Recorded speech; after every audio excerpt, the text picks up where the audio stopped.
My name's Elion Gines, and today I chose for my second assignment to do a non-intrusive breaching experiment, and I'm going to tell you a little bit about it.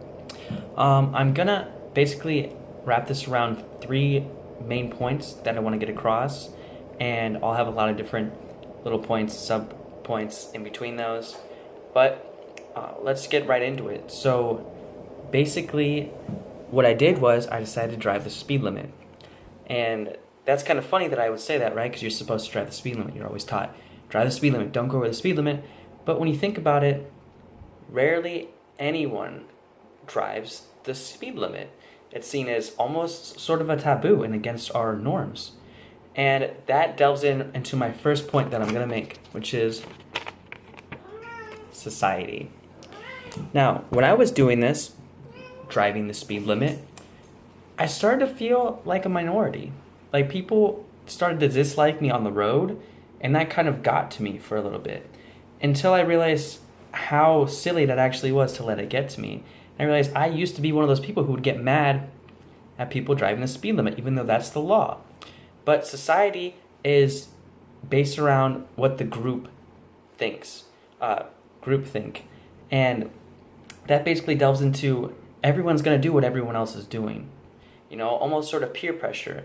If one person is driving fast, person behind them drives fast, and so on and so forth, until you get that person who won't drive as fast as the others. And that's a really interesting thing to bring up because it's against the law to speed.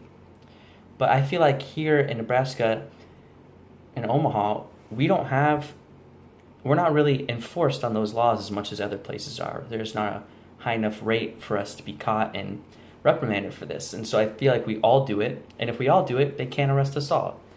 And that's basically my main thing I want to say about society, is that it's really just a characteristic of how we are here in America in general. It's how what we do, we speed, we have to rush to get to things, because if you don't get to things on time, your life will be over. If you don't turn in your assignment on time, if you don't get to that job interview on time, everything's really time related, and we procrastinate. And that's just how it is, and we want to get places as quick as possible, and so we speed. Now, I gave you a little forefront about what I'm talking about, and a little bit of how society reacts to it. Now, I'm going to get into a little bit more specific and talk about the type of people who do go to the speed limit and the type of people who don't. Now, like I said, I was the minority for a couple of days. I know what it feels like to drive the speed limit. I did that. And honestly, it was me and every other person over the age of 70. I'm not quite sure exactly what it is, but I do believe that it's probably because they aren't in a rush to get to a lot of places. You see that in a lot of younger generations and demographics, that basically we're all in a rush to get somewhere. And they may be retired, they may not want to do anything, but they're always the people going the speed limit. And you just notice that more and more. The more you drive, the more you pay attention to it. And when you're one of those people, you look over to the person going the same speed as you, and lo and behold, it's an older person. You will rarely ever see a young person driving the speed limit. I think that's just a outcome of, like I said, our groupthink and our societal standards. We end up doing what everyone else is doing, and the law says to not speed, everyone else says to speed. Who are you going to go with? And so that's basically who you will see speeding and not speeding. It's all more along the lines of generational gaps and age groups. And that's just how it is. If you notice that, that's what I noticed. The main thing that has people doing that. It also depends on the car. A lot of people with older cars will go slower. A lot of people with, the Mustangs and stuff will go as fast as possible. And that's just how it is. And it's really crazy to think about how we just go about our day not even realizing that we're breaking the law over and over and over again because it's not being enforced. And that's also a big issue, is it's not being enforced enough for us to really be afraid of breaking said law. That's just the way things pan out. That's just the way things go. And for my demographic, that is basically who I see driving slow and who I see speeding. Now, I do have one last point for you, demo for demographic, and that would be what's involved with this? What's the danger of driving the speed limit? Is there a danger to drive the speed limit? There's definitely danger we know of over speeding, but there is a danger in going slower than the speed limit or the speed limit in certain situations. It's very dangerous to go where everyone else is speeding and not keep up with them. That's what they tell you in driving class and whatever. And I know because I took that just a couple years ago. They said always go the speed limit unless everyone else is doing it. That's what they teach you. That's what you're told and you're raised in.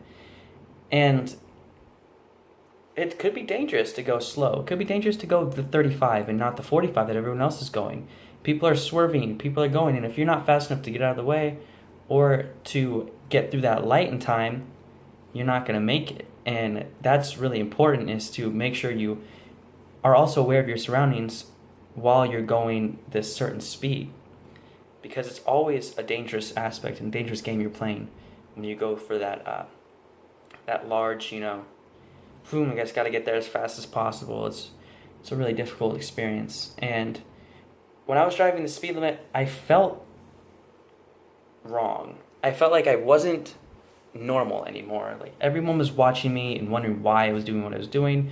I started to feel like, kind of outcast. Everyone was giving me weird looks, like, why is this kid driving so slow, and why is he, this old man? And it's just our societal standards. And I've said it before and I'll say it again. It's really about the certain demographics that you go to, because people will understand if you're old and drive slow. But if you're young and drive the speed limit, people are starting to question you.